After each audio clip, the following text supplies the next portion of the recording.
Bismillahirrahmanirrahim. Assalamualaikum warahmatullahi wabarakatuh. Terima kasih teman-teman, pertama-tama teman-teman dari Smart ya yang udah berkesempatan memberikan saya kesempatan untuk hari ini. Insya Allah akan sharing-sharing bareng teman-teman. Tentu puji syukur kita haturkan kepada Allah Subhanahu wa Ta'ala ya, karena masih memberikan kita kesempatan. Dan salat beri salam kita haturkan juga kepada baginda Rasulullah Sallallahu Alaihi Wasallam. Allahumma sholli ala sayyidina Muhammad wa ala ali sayyidina Muhammad. Jadi teman-teman, ini di sini teman-temannya ada yang ini ya, berarti udah masuk yang magang Smart baru ya? Iya, Mbak, benar. Oke, ini kelihatannya ada lumayan rame ya, 58 orang. Sementara, nih aku lihat ya. Nah, jadi ini itu adalah gambaran kakap teman-teman, adik-adik. Adik-adik 2020 mungkin ya, 2020, 2019. Jadi saya juga alhamdulillah dulu beberapa tahun ya, berarti sekitar 2 tahun ada di Smart, 2 sampai 3 tahun ada di Smart. Dan ini dulu kakap yang juga saya hadirin kita. Saya hadirin hampir setiap Kamis, dan itu pun nggak serame ini ya kayaknya ya, nggak sampai 60 orang juga gitu. Ramenya memang biasanya kalau lagi magang gitu. Terus nanti lama-lama semakin berkurang. Tapi di teman-teman ini insya Allah saya yakin tetap semangat sampai akhir nanti ya, sampai akhir pengurusan Smart tetap semangat. Dan kalau dulu teman-teman, kakap ini itu selalu harus dimotivasi banget tuh teman-teman buat ikut kakap. Bahkan sampai ini yang ada di sini, yang lagi berdiri ngisi materi ini namanya Mas Alvin. Mas Alvin ini dulu ketua Smart pada saat saya magang dan tahun-tahun awal. Dan beliau ini yang mengenalkan kami yang angkatan 2016 ke Smart, dan akhirnya sampai membuat banyak dari kami sangat sayang gitu ya, sayang sama Smart. Yang awalnya masuk Smart itu kan nggak bisa dipungkiri ya, pasti awalnya motivasinya biar untuk research, biar untuk bisa ikut conference, pasti yang paling besar itu ya, motivasinya paling banyak itu. Tapi setelah kita dilihatkan kehangatan di Smart kita oleh Mas Alvin, kita jadi motivasi buat soft skill-nya itu lebih terasa gitu. Dan di kakap ini kan membagikan knowledge, kadang reminder juga ya, dan kadang juga banyak inspirasi-inspirasi dari kakak-kakak yang mungkin udah berangkat sebelumnya, entah berangkat conference, entah berangkat ke luar negeri atau kemana gitu. Dan sekarang insya Allah kita akan sharing tentang soft skill development ya teman-teman gitu. Gimana caranya kita mengembangkan soft skill terus-menerus gitu. Nah, jadi insya Allah ini konsepnya sharing ya, sharing-sharing. Dan ini fotonya memang tidak terlalu terkondisikan ya. Jadi ini adalah acara Smart Day teman-teman. Smart Day itu kan ulang tahunnya Smart ya. Ulang tahunnya Smart. Ada yang tahu ulang tahunnya Smart tanggal berapa? Anak yang magang nih. Ada yang tahu? Ya, ulang tahun Smart itu kalau saya nggak salah ingat tanggal 6 bulan 7 2013 ya. Jadi 6, 7, 13. Jadi 6 Juli 2013, nah ini tahun 2017. Jadi kenapa saya masukkan foto ini gitu ya. Jadi foto ini itu gambaran awal-awal saya kenal tentang organisasi atau memilih-milih organisasi. Nah, mungkin banyak teman-teman dari sini juga mungkin ada yang sudah mengenal saya atau ada yang belum mengenal saya. Nah, ini tahun-tahun awal di mana di acara Smart itu saya mulai ngerasa gitu ya, kayak saya ikut 2 organisasi, ada Smart dan ada LEM FK UII. Dan pada saat itu saya tanya kayaknya itu masih semester 2 deh, masih semester 2. Ditanyain sama kakak tingkat gitu. Kalau semisal nanti Amel disuruh milih antara smart atau lem gitu, Amel pilih yang mana gitu. Aduh, kan susah ya gitu. Padahal kita ingin ikut dua-duanya gitu. Dan kita pengen memberikan yang terbaik buat dua-duanya gitu. Nah, dan akhirnya motivasi itu ya terus berlanjut gitu, terus berlanjut buat ya ngasih yang terbaik lah buat dua-duanya sampai di tahun berikutnya akhirnya memang ditunjukkan jalan gitu ya, memang jalan Allah tuh maha baik, jadi adil buat dua-duanya. Jadi tahun 2018 saya alhamdulillah dikasih kesempatan buat memberikan kontribusi lebih di Smart lewat menjadi sekretarisnya Smart, dan 2019-nya saya dikasih kesempatan buat lebih berkontribusi di LEM dengan menjadi kepala departemen di PSDM. Dan selanjutnya saya juga sempat berkesempatan di organisasi yang lain. Nah, maksud dari sharing ini teman-teman, ini bukan pamer ya, karena banyak yang lebih hebat daripada ini gitu. Kayak banyak Mas Noval, Mas Alfian, dan lain-lain tentu lebih ini ya, lebih banyak perjalanannya. Cuman yang mau saya sharing adalah teman-teman di sini mungkin ada yang sudah jadi PH, ada yang sudah jadi anak tahun kedua yang mungkin udah memegang jadi ketua ini, tapi ada yang baru aja masuk gitu, baru aja mau bergabung dan mungkin masih mencari-cari gitu ya, masih mencari-cari kedepannya mau gimana, apakah ini organisasinya cuma buat mampir bentar doang, atau memang kita punya motivasi buat memberikan apa yang bisa kita berikan kepada orang lain gitu. Nggak harus organisasi ini gitu, tapi apa yang kita bisa berikan ke manusia-manusia lain gitu, semampu kita.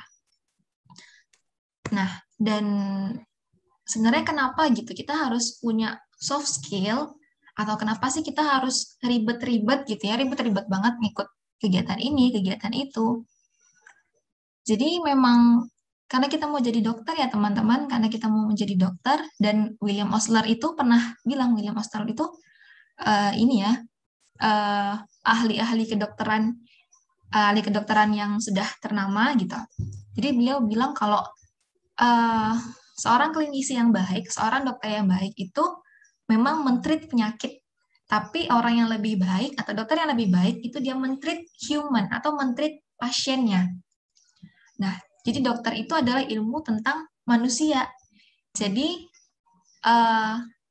kalau kita punya ilmu tentang kedokteran yang bagus, itu wajib. Tapi kalau kita hanya punya itu nggak cukup gitu. Dan gini ya, kalau teman-teman lihat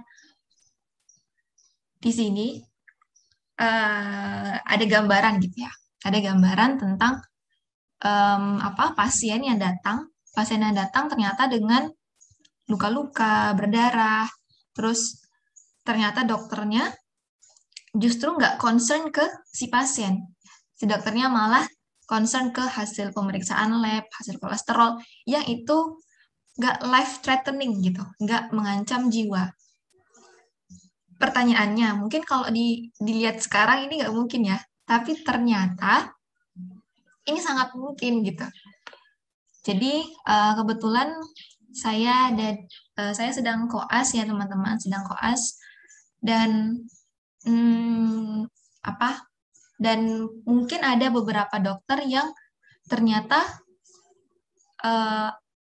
kedekatannya ke pasien, tentang pendekatannya saat melihat pasien datang itu mungkin tidak semuanya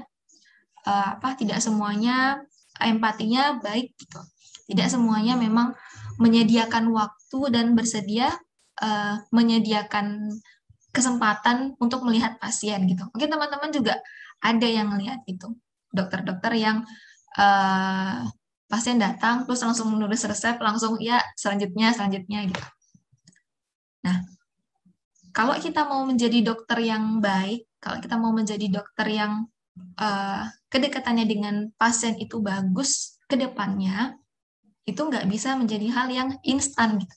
Nggak bisa serta-merta kita, oh jadi dokter, kok bisa akrab cepet ya gitu ke pasien. Itu kan bukan hal yang langsung jadi gitu ya. Itu harus dilatih, dan latihannya itu yang melalui kemampuan soft skill gitu. Dan kita sama-sama tahu nih, kalau sebenarnya manusia yang paling bermanfaat itu adalah yang paling bermanfaat bagi orang lain. Nah, masalahnya adalah we can share what we doesn't have. Kita nggak bisa membagikan apa yang kita nggak punya. Jadi kalau teman-teman di sini mungkin ada yang, Mbak, aku kayaknya besok pengen ini deh, aku pengen jadi dokter yang bisa menjelaskan patogenesis penyakit itu bagus ke pasien, jadi pasien itu ngerti. Berarti kita harus punya ilmunya gitu. Berarti kita harus punya pengetahuan tentang itu, kita harus terisi.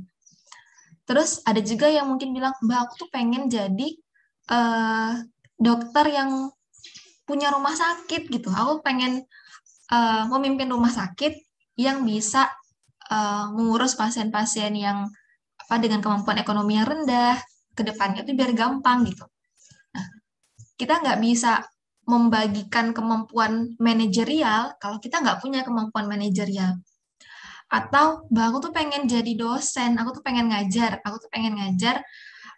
di mana, misal di UII, atau aku tuh pengen jadi dosen di mana gitu, di universitas mana.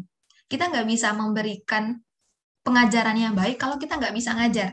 Nah, dan skill-skill ini teman-teman kita dapatkannya di ranah soft skill gitu.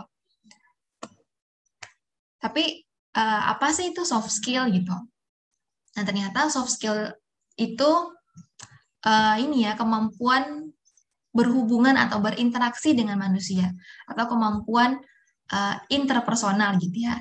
Jadi hubungan person to person.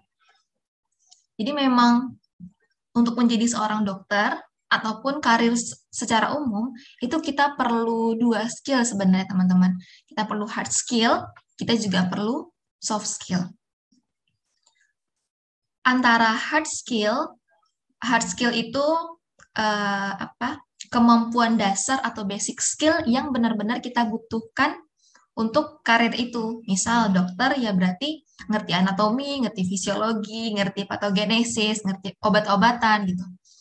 Nah, dan hard skill ini sifatnya jauh lebih terukur gitu. Kita bisa ngelihat, oh ini orang hard skill-nya bagus nih, misalnya IPK-nya 4 gitu, IPK-nya 3,9. Atau ini IPK-nya lumayan bagus gitu ya, atau ini kayaknya punya pengalaman jadi asisten apa, oh dia udah punya research apa. Nah, itu hard skill yang harus dibangun oleh seorang dokter. Dan ini sifatnya juga wajib, teman-teman. Gitu. Sementara soft skill itu yang lebih ke cara kita berkomunikasi, fleksibilitas kita sebagai seorang dokter. Dokter itu ini ya, dokter itu sangat mobile, teman-teman. Jadi, kalau kita nggak bisa mengatur fleksibilitas, terutama waktu ya, mungkin bakal ini ya, keteteran ya. Satu dokter bisa bekerja di 3 rumah sakit, terus kalau dia nggak fleksibel mengatur jadwalnya, mengatur temperamennya ke orang-orang, wah bakal ribet banget gitu. Juga leadership, teamwork, dan juga time management. Sebenarnya yang soft skill butuhkan itu kan sangat banyak ya. Jadi insya Allah materi hari ini itu akan lebih ke memotivasi teman-teman untuk mengasah soft skill. Diharapkan semoga bisa memotivasi ya. Gitu. Nah, dan soft skill ini ternyata memang bagi mahasiswa kedokteran ya, saya tidak memungkiri juga kadang dikesampingkan gitu. Kadang dikesampingkan padahal soft skill ini yang akan menentukan lancar atau tidaknya kita dalam suatu urusan nantinya gitu. Jadi saya pernah baca gitu ya, pernah baca kalau pada saat kita mau meng-apply atau mendaftar ke suatu pekerjaan, itu yang dilihat awal syarat-syaratnya pasti hard skill teman-teman. Itu pasti hard skill. Apalagi di kedokteran ya, misal teman-teman mau lanjut kuliah spesialis, itu pasti dilihat IPK teman-teman, pasti dilihat mungkin ada riwayat research, atau dilihat tadi ya, mungkin riwayat udah ikut penelitian bareng dokter siapa gitu. Tapi pada saat teman-teman sudah menjalani itu, sudah menjalani residensi misal, atau pada saat kita menjadi seorang dokter, yang menentukan kita itu baik atau diterimanya oleh lingkungan, diterimanya oleh konsulat, itu adalah soft skill gitu. Jadi kalau kita adaptasinya nggak baik, ya nanti kita bakal sulit diterima gitu ya. Nah, dan ini juga sebenarnya udah diajarkan ya dalam Islam bahwa soft skill itu uh, dalam kata lainnya dalam Islam itu akhlak ya teman-teman gitu. Akhlak kita. Jadi bagaimana kita menjaga akhlak kita ke orang lain agar kita bisa memberikan sesuatu yang baik dan benar gitu. Jadi untuk hard skill itu kan istilahnya kebenaran ya. Jadi kalau kita ngasih resep, ya resepnya benar. Tapi dengan cara yang baik atau tidak, itu butuh soft skill. Resepnya benar nih, kita ngasih obat ke pasien sama. Tapi ada dokter yang menyampaikannya dengan edukasi. Ada dokter yang menyampaikannya ya cuma diberikan resep aja gitu. Itu pasti penerimaannya beda. Nah, akhlak atau penyampaian ini yang kita coba asah gitu, terus-menerus. Dan teman-teman, life is always a choice gitu. Jadi hidup itu selalu berupa pilihan-pilihan. Jadi hal-hal sekecil teman-teman pagi ini memilih hadir di kakap atau tidak, terlepas dari apakah itu memang habis diwajibkan atau tidak, tapi tetap teman-teman memiliki kebebasan gitu, memiliki kebebasan untuk memilih lanjut atau tidak, ikut atau tidak, mendengarkan atau tidak, atau bahkan setelah ini pun teman-teman ikut kuliah gitu ya, ikut kuliahnya misalnya apakah mendengarkan atau tidak, itu akan berpengaruh signifikan terhadap apa yang mungkin beberapa tahun lagi akan terjadi di hidup teman-teman. Nah, ini pernah disampaikan oleh dosen kita ya, Dr. Rosmel pada saat itu, pada saat kuliah, dan pada saat itu saya langsung sadar, oh iya juga ya, mungkin satu kuliah yang kita hadiri itu someday bisa merubah banyak aspek dari hidup kita yang mungkin pada saat ini kita nggak tahu nih. Mungkin sekarang kita nggak tahu apakah kehadiran kita di kakap sekarang pengaruhnya apa ke beberapa tahun yang akan datang. Mungkin bukan materinya yang akan terpakai, tapi mungkin kebiasaan teman-teman yang hadir tepat waktu, kebiasaan teman-teman untuk mendengarkan atau antusias terhadap apa yang akan disampaikan, justru itu yang akan menjadikan teman-teman itu seorang yang di masa depan nanti. Dan lihatnya ya nanti gitu ya. Seperti dulu kalau saya juga ragu gitu ya, pasti ada banyak keraguan ya pada saat masa preklinik. Jadi antara waktu belajar atau ikut organisasinya itu tumpang tindih sekali gitu ya, tumpang tindih banget. Kayak ini ada kepanitiaan nih, aku ikut nggak ya gitu. Dan di saat seperti itu teman-teman, itu yang tadi dibutuhkan. Arahkan pilihan kita ke sesuatu yang memungkinkan kita untuk berkembang. Jadi kita nggak tahu sebenarnya pilihan yang paling tepat itu yang mana. Tapi kita bisa ngelihat, oh kayaknya kalau saya pilih ini, arahnya saya lebih berkembang. Kalau saya pilih ini, kayaknya saya stuck deh. Gitu.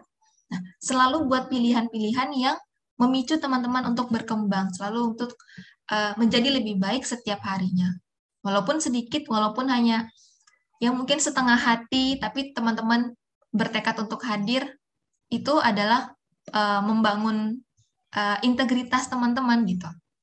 Jadi nggak ada hal kecil dalam tindakan-tindakan atau keputusan yang kita ambil. Dan sebenarnya soft skill ini pasti berimpact pada semua fase kehidupan kita ya teman-teman. Jadi baik dari preklinik, koas, sampai menjadi dokter, bahkan di luar kehidupan karir pun, soft skill ini dibutuhkan banget gitu, dalam menjalin relasi dan lain-lain. Nah, mungkin yang perlu perlu saya sampaikan ke teman-teman adalah masa preklinik itu masa yang paling tepat dan paling ada wadahnya untuk teman-teman mengembangkan soft skill. Karena di preklinik itu teman-teman punya organisasi, di preklinik teman-teman masih terkumpul dalam satu angkatan yang besar, bahkan ada lintas angkatan. Sementara nanti di koas, teman-teman udah skalanya jauh lebih kecil gitu. Tiap-tiap hari cuma ketemu sama 4-5 orang, paling teman-teman sekelompok aja gitu. Jadi kesempatan untuk mengenal orang lebih banyak itu adanya di preklinik gitu. Terus teman-teman bisa mengenal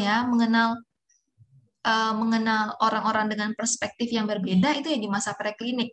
Jadi buat teman-teman yang mungkin kedepannya bakal ragu-ragu atau sudah memutuskan untuk kayaknya preklinik mau fokus dulu aja ya, mau fokus belajar, fokus meningkatkan IPK, itu nggak salah meningkatkan IPK.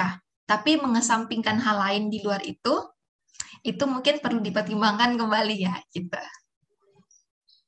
Dan kita juga perlu mengenali ya teman-teman apa yang perlu kita lakukan dan apa yang tidak perlu kita lakukan. Dan ini nanti tergantung kita mau jadi apa gitu. Jadi jangan jadi yang serakah banget juga ya, kayak semua mau diikutin tapi akhirnya nggak dapat apa-apa gitu. Nah nanti insya Allah ada di selanjutnya. Dan yang paling penting, jangan takut buat mencoba. Karena nanti pada saat di koas, teman-teman benar-benar nggak ada kesempatan lagi gitu. Nggak ada kesempatan lagi untuk berinteraksi.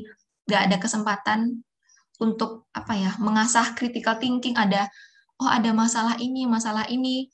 Pemecahannya itu harus diskusi panjang, diskusi dengan orang banyak, diskusi dengan lebih dari 20 orang, itu sangat jarang gitu. Kesempatannya hanya ada di preklinik. Masa koas dan masa ketika menjadi dokter, itu masa untuk mengaplikasikan. Teman-teman udah pernah dapat apa, ya tinggal dipakai. Mungkin soft skill ini nggak bakal kerasanya kayak nggak disadari gitu. Tapi teman-teman akan ngerasa perbedaannya kalau ngelihat dua orang yang memang langsung dibandingkan mungkin ya. Jadi mungkin antara teman-teman ngelihat orang yang ngikutin organisasi sama orang yang mungkin belum pernah mengikuti organisasi. Cara dia menentukan pilihan, seberapa cepat dia merespon kalau ada masalah, seberapa bisa dia bertanggung jawab atas semua yang diberikan kepada dia, itu sangat beda ya gitu. Dan insya Allah saya yakin teman-teman di sini akan menjadi orang-orang yang responsibel semua gitu. Akan menjadi orang-orang yang kompeten semua. Apalagi kalau kita udah jadi dokter ya, dengan tuntutan yang sangat banyak, kesigapan yang sangat tinggi, harus dilatih mulai dari sekarang. Terus dari teman-teman panitia itu juga meminta agar dibagikan apa saja sih soft skill yang kira-kira diperlukan atau soft skill yang bisa dicari oleh teman-teman kedokteran gitu. Dan ternyata ini dari jurnal juga ya teman-teman, ada banyak sekali soft skill yang kita butuhkan. Jadi perlu skill komunikasi, organisasi, teamwork, critical thinking, dan lain-lain. Tapi sebenarnya semua soft skill ini itu udah muaranya itu tercantum dalam 5-star doctor, teman-teman. Jadi kalau kita mau ngelis gitu ya, kan ada tipe-tipe orang yang mungkin ada yang suka buat jurnal, personal jurnal mungkin, atau ada yang suka membayangkan aja dalam pikirannya gitu, besok mau jadi dokter yang gimana ya, mau gimana gitu. Nah, itu bayangan kita atau standar kita kan 5-star doctor. Jadi untuk decision maker, itu teman-teman latihannya di organisasi. Sesederhana pagi ini, kalau teman saya nggak datang kakap, saya mau biarin aja atau mau nge-PC ya. Sesederhana itu uh, perbedaan decision atau perbedaan keputusan teman-teman itu berarti. Karena dulu saya ngerasa waktu kakap, jadi Mas Alvin tadi, kalau kita anak 16 gak datang kakap, beliau PC-in satu-satu. Jadi beliau PC-in satu-satu kita, ngajakin buat kakap. Nah, hal sesimpel itu teman-teman, ternyata impact-nya besar banget. Impact-nya adalah kita semua ngerti kalau, oh iya ternyata kita diperdulikan gitu. Jadi hal-hal kecil yang kita buat, itu kadang impact-nya besar di mata orang lain. Atau sesimpel seorang dosen yang datang tepat waktu. Nah, keputusan beliau datang tepat waktu, itu mungkin di banyak orang nggak berpengaruh apa-apa, tapi mungkin ada satu orang yang tersadar gitu ya, kalau oh beliau ini tepat waktu banget ya, berarti aku juga harus tepat waktu gitu. Terus care provider berarti rasa peduli dan empati ya. Nah, rasa peduli dan empati ini pasti kita dapatkan dalam ini ya, dalam berinteraksi dengan banyak orang, dalam organisasi. Karena kalau kita terbiasa melihat masalah di depan mata, kan organisasi itu sebenarnya mengajarkan kita melihat dan memecahkan masalah ya. Kalau kita nggak bisa melihat masalah, berarti kita belum terlalu sensitif, belum peka gitu. Nah, kita harus bisa melihat masalah itu dan punya keinginan untuk berkontribusi memecahkan masalah itu. Nah, itu skill juga untuk menjadi seorang care provider. Terus ada manajer ya, kita akan bertindak sebagai manajer, baik manajer mengatur orang-orang, oh mungkin pagi ini kakap sesimpel siapa yang bakal jadi MC, siapa yang bakal menghubungi saya, siapa yang bakal nanti merecord Zoom mungkin. Nah, pembagian kerja kecil-kecil kayak gitu, kalau kita udah terbiasa melakukannya, someday kita bakal jadi orang yang gampang. Oh, kita punya to-do list ini. Oh, berarti dibagikan A, B, C, D, tugas ini, dan ini. Gitu. Itu hal sederhana ya, kalau kita sudah terbiasa insya Allah. Tapi bagi yang belum pernah mengikuti organisasi, itu sangat membingungkan gitu. Saya pernah beberapa sekali atau seringnya gitu, kayak mungkin bertemu dengan teman-teman yang misal untuk pembagian tugas aja itu kayak ini baginya kok lama banget ya gitu. Padahal kalau dibagikan dengan tek tek tek itu udah selesai gitu. Nah, pengaplikasian sederhana kayak gitu teman-teman yang kadang membentuk kita communicator pasti ya insya Allah dengan teman-teman sering berinteraksi dengan orang, kemampuan komunikasi teman-teman juga insya Allah lebih terasah. Dan teman-teman yang ada di sini ataupun dari kita termasuk saya itu awalnya pasti adalah orang yang nggak bisa teman-teman. Jadi kalau kita mau menjadi seorang pemimpin yang baik, kalau kita ingin menjadi orang yang punya soft skill yang baik, tapi sekarang kita belum punya apa-apa, itu nggak apa-apa gitu. Karena semua orang itu pasti pernah jadi amatir ya, semua orang pasti pernah kosong sebelumnya. Yang membedakannya adalah dia mau berubah atau enggak, dia mau jadi lebih baik apa enggak.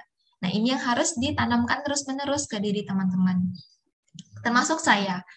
awal-awalnya juga dulu waktu awal-awal kakap itu saya juga wondering gitu ya, kayak sambil di kursi auditorium itu ya, kursi auditorium tadi kayak, wah kok bisa ya orang di depan itu ngobrol gini-gini gitu, ngobrolnya banyak banget gitu. Kayaknya pengen deh gitu ngisi materi kayak gitu. Dan ternyata beberapa tahun kemudian, alhamdulillah teman-teman kasih kesempatan saya buat ngobrol di sini juga gitu. Dan itu juga uh, nggak langsung fluent gitu ya teman-teman. Oh teman-teman lihat saya sekarang juga mungkin masih banyak kekurangannya. Tapi yang jelas niat teman-teman untuk selalu memperbaiki itu yang perlu dipertahankan. Terus community leader, ya ini ya teman-teman, community leader untuk kemampuan teman-teman memutuskan tadi, untuk memimpin, untuk mencontohkan hal-hal yang baik, itu juga akan ada di organisasi. Karena di organisasi itu kita belajar struktural ya, belajar tingkatan-tingkatan, siapa yang menjadi ketua, dan siapa yang harus didengarkan, siapa yang boleh berpendapat, tapi kalau pendapatnya ditolak, tetap harus legowo gitu, harus tetap sabar, dan tetap harus mengikuti pendapat yang diputuskan. Nah, itu juga kemampuan yang perlu diasah gitu. Dan karena banyak banget ya soft skill tadi yang harus kita punya sebenarnya, jadi nggak mungkin tuh kita belajar satu persatu. Kalau misalnya kita mau, caranya ya ikut dalam organisasi atau terlibat dalam organisasi. Nah, terlibat di sini teman-teman adalah bagus teman-teman sekarang sudah ikut dalam SMART, itu keren banget. Nah, teman-teman memilih untuk menjadi aktif atau tidak setelah teman-teman bergabung di SMART, nah itu yang perlu dipertimbangkan. Apakah teman-teman selanjutnya bakal fokus ke ini aja, fokus ke peningkatan hard skill di SMART ini kan alhamdulillah banget ya, ini organisasi yang mengasah kita buat balance antara hard skill dengan soft skill. Jadi hard skill-nya kita diminta untuk membuat research, kita diminta buat penelitian, poster ilmiah, poster publik, itu hard skill. Jadi teman-teman punya kemampuan-kemampuan yang akan terpakai nanti. Mungkin someday teman-teman bakal jadi dokter yang bakal conference di mana gitu, presentasi conference di mana. Tapi SMART juga organisasi yang terstruktur. Jadi teman-teman tetap akan ada kepanitiaan, tetap ada kakap kayak gini, gimana caranya menghidupkan suasana organisasi, bagaimana caranya berinteraksi dengan kakak tingkat dan lain-lain. Nah, ini yang teman-teman akan putuskan gitu. Teman-teman akan menjadi orang yang seperti apa di SMART ini. Dan saya harap teman-teman memilih untuk belajar dua-duanya gitu. Jadi pernah dengar mungkin ya kalau ada yang bilang nggak apa-apa IPK-nya biasa-biasa aja gitu, nggak apa-apa yang penting soft skill-nya bagus. Ada juga yang bilang yang penting itu IPK-nya bagus, ya organisasi nanti aja lah gitu. Ya nggak apa-apa kalau ada yang memilih kayak gitu, tapi bukankah lebih baik kalau kita berusaha untuk memperbaiki dua-duanya gitu. Karena tadi ya dalam karir, dalam semua aspek kehidupan, sebenarnya kita nggak bisa memilih antara satu dari dua itu. Kita harus mengupayakan keduanya. Nah, terkait hasilnya gimana, ya sudah, itu yang bisa kita lakukan gitu. Karena nggak akan semua orang menjadi ketua SMART, tidak akan semua orang menjadi ketua LEM, nggak semua kita akan menjadi kepala departemen. Akan ada yang menjadi staff, akan ada yang menjadi mungkin penasehat kayak gitu. Mungkin yang sering menyuarakan aja, tapi mungkin belum diberi kesempatan untuk memimpin di depan. Dan itu nggak apa-apa. Gitu. Setidaknya kita semua punya kontribusi ke hal yang sedang kita pilih. Gitu. Jadi kalau teman-teman udah ada di sini, ya selamat berkarya di sini. Dan tadi ya, kenapa harus di organisasi? Karena di organisasi itu ada self-upgrading. Nah, self-upgrading ini terutama mungkin ya, karena teman-teman pada saat ini forumnya adalah forum-forum online, dan nggak bisa dipungkiri gitu. Kalau kita nggak terikat dengan organisasi yang atau tuntutan-tuntutan yang jelas, mungkin bakal banyak yang apa ya, lengah gitu ya. Banyak yang akhirnya waktunya terbuang sia-sia. Dan targetan-targetan yang jelas itu adanya di organisasi. Di organisasi kita punya tuntutan, oh minggu ini harus ada kakap gitu. Jadi mau nggak mau ya kita menyiapkan kakap, kita menghubungi pemateri, ataupun kita menyediakan Zoom, misal menyediakan yang lain-lain, atau tuntutan-tuntutan lain yang memacu gitu ya, memicu kita terus untuk selalu berkembang. Kalau kita tidak terikat, mungkin ada beberapa orang yang bisa dengan mandirinya gitu ya, men-set jadwalnya untuk, oh pagi baca buku ini, siang terus nanti ikut ini, ikut ini. Tapi kemampuan itu pun harus dilatih gitu, dengan adanya kesibukan-kesibukan tadi. Dan yang kedua, pastinya memperluas kebermanfaatan ya teman-teman.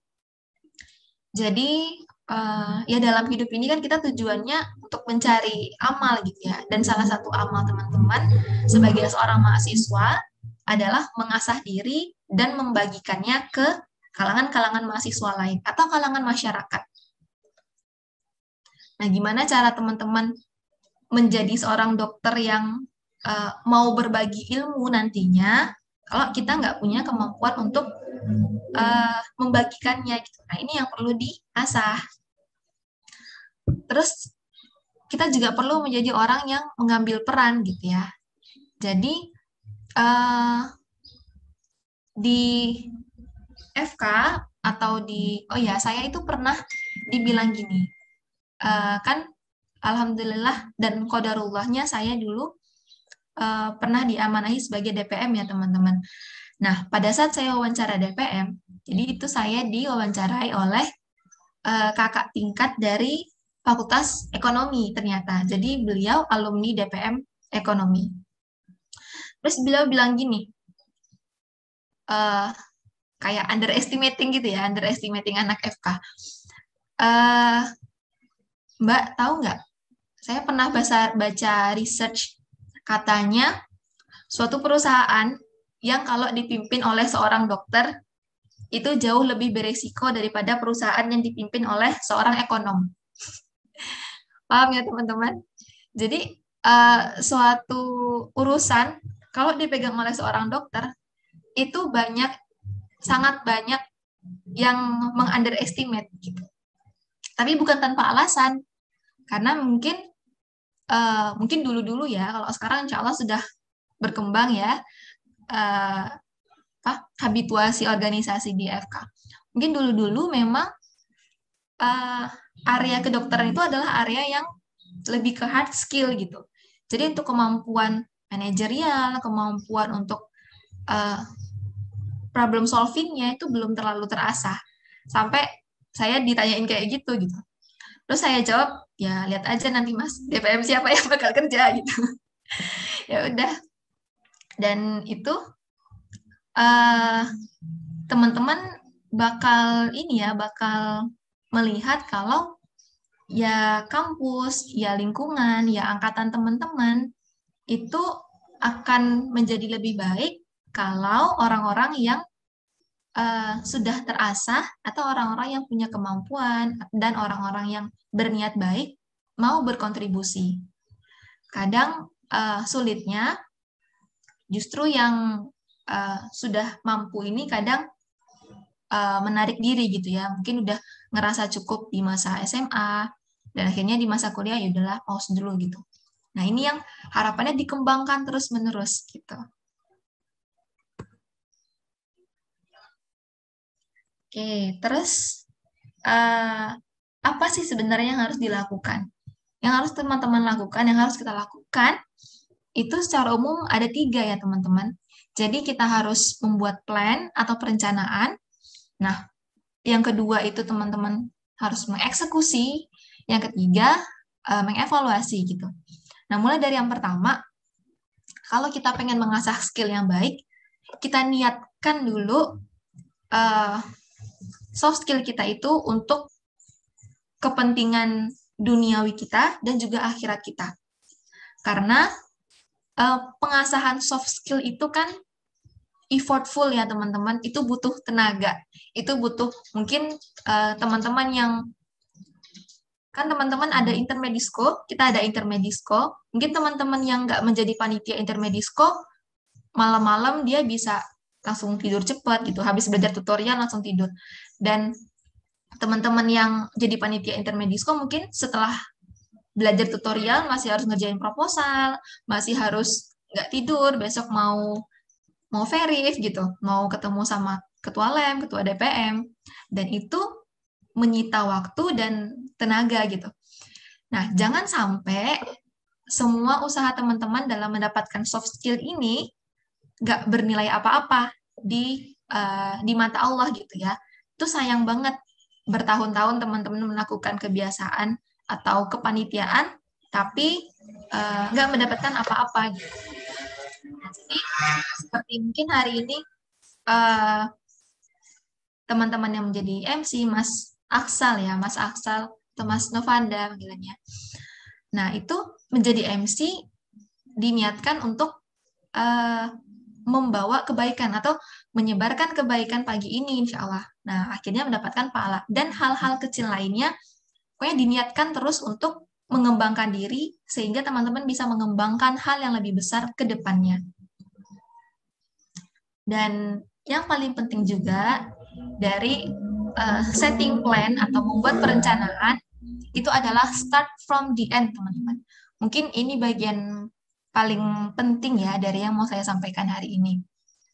Jadi dalam hal apapun, sebenarnya pada saat kita membuat plan-plan kecil kita hari ini, sekarang mau apa, hari ini saya mau baca buku umum atau baca buku kedokteran, hari ini saya mau nonton drakor atau saya mau olahraga. Nonton drakor itu nggak apa-apa ya, tapi kalau dengan porsi-porsi yang tepat tadi, dengan batasan yang jelas, saya juga nonton gitu, sedikit. Nah, kita harus start from the end. Maksudnya, kemampuan atau ilmu itu sangat luas, terlalu banyak, kayak yang saya bilang tadi ya. Dan kita akan bingung untuk memfokuskan kita mau kemana dulu. Yang harus kita lakukan adalah coba kita proyeksikan 5-10 tahun lagi, kita mau menjadi orang seperti apa. Jadi besok saya mau jadi, taruh aja yang langsung jelas gitu ya. Saya mau jadi dokter spesialis misal. Atau saya mau jadi dokter saintis. Atau saya mau jadi seorang dosen. Nah, ini kan 3 aspek karir utama ya seorang dokter. Klinisi, saintis, atau akademisi, atau seorang dosen. Nah, teman-teman bisa ambil dari 3 hal tadi. Kalau teman-teman niatnya mau menjadi seorang klinisi, ya berarti teman-teman perlu skill yang dikembangkan lebih banyak, itu adalah skill komunikasi, skill untuk manajemen banyak orang, itu lebih banyak. Dan yang bisa teman-teman lakukan adalah mungkin pada saat rapat minta kesempatan, siapa kan biasanya ada ya siapa yang mau mimpin rapat hari ini gitu, ya udah ambil aja gitu, nggak apa saya aja mbak gitu, coba saya mimpin, nggak apa-apa gitu. Atau teman-teman mau menjadi akademisi, nah berarti kalau misalnya berarti ngajar ya gitu. Kalau teman-teman mau ngajar, ya mulai dari saat ini teman-teman mungkin besok mau daftar jadi asisten gitu, besok mau daftar jadi asisten anatomi, asisten histologi, dan lain-lain. Nah, itu membantu teman-teman mengarahkan ke setting akhir atau goal setting akhirnya. Atau teman-teman mau menjadi manajerial mungkin, mau menjadi direktur rumah sakit mungkin, atau mau menjadi kepala puskesmas gitu. Permisi Teman-teman Bang, berarti ya. waktunya sisa 1 menit Mbak. Oh iya, oke. Terima kasih. Ya, jadi gitu ya teman-teman. Setting from the end. Dan ini sebenarnya masih ada beberapa, tapi nanti ini filenya saya bagikan aja ya gitu. Dan yang paling penting juga mungkin adalah mencari role model. Role model itu karena kita nggak bisa melihat apa ya standar yang baik kalau kita belum pernah melihatnya gitu. Kan kita masih berkembang. Kita perlu melihat orang lain untuk menjadi standar. Oh, kayaknya kita harus jadi kayak gitu. Oke, mungkin itu saja cukup. Nanti lewat pertanyaan aja, insya Allah dijelaskan yang lain ya.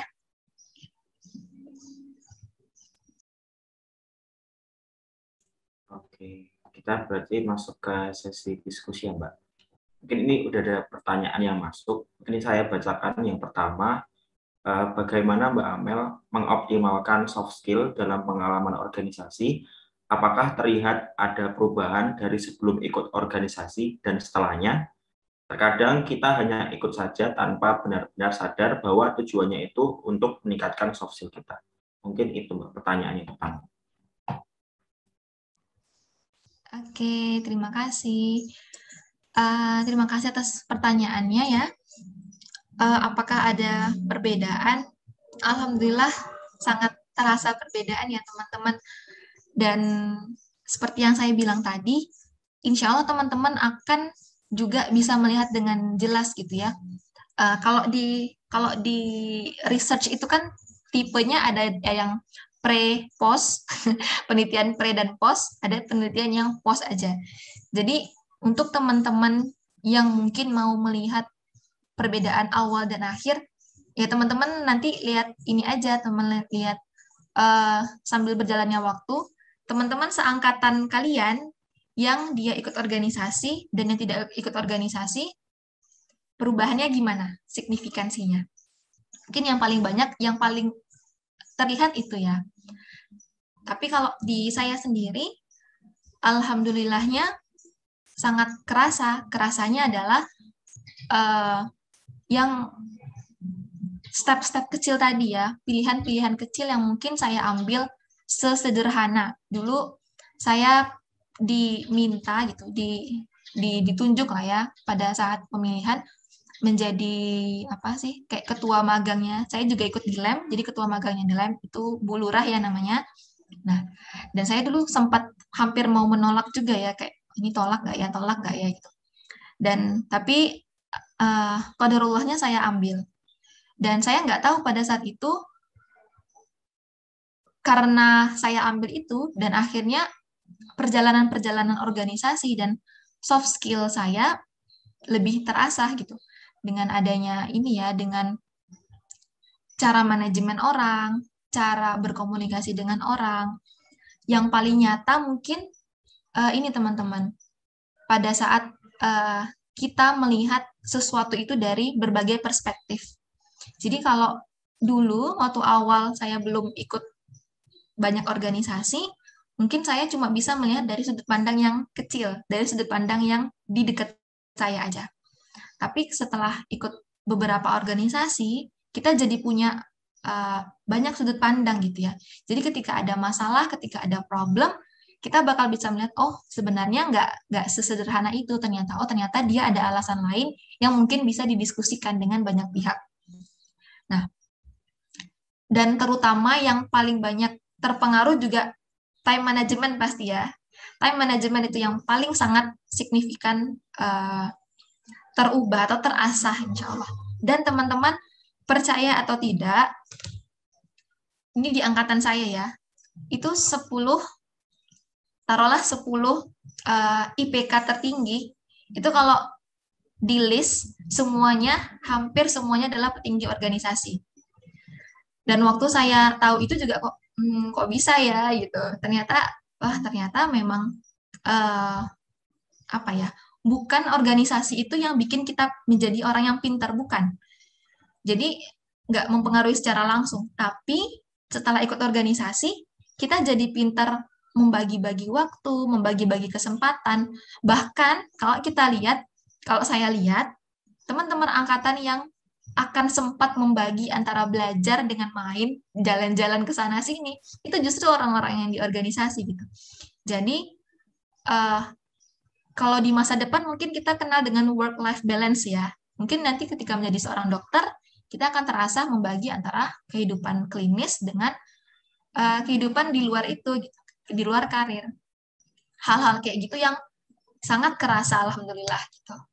Nah, dan kalau teman-teman mungkin susah ya menilai soft skill itu, jadi teman-teman tanya ke teman-teman yang dekat ya nggak apa-apa gitu. Tanyakan apakah sekarang aku udah jadi lebih baik nggak ya gitu, atau ada yang perlu aku kembangkan lagi gitu. That's okay. Mungkin gitu. Oke, terima kasih Mbak Amel. Mungkin karena ini ya Mbak, waktunya sudah mepet dan angkatan 19 sebenarnya ada medik jam 8-an nanti. Ini kayaknya pertanyaannya cuma satu aja, nggak apa-apa ya Mbak? Oh ya, nggak apa-apa. Oke. Mungkin kita bisa cukupkan dulu untuk sesi tanya jawabnya. Mungkin cukup sekian dari saya. Kita bisa akhiri acara pada pagi hari ini dengan baca hamdalah dan juga doa kafaratul majelis. Alhamdulillahirabbil alamin. Subhanakallahumma wa bihamdika asyhadu an la ilaha illa anta astaghfiruka wa atubu ilaik. Wassalamualaikum warahmatullahi wabarakatuh. Oke, makasih ya teman-teman. Saya pamit ya.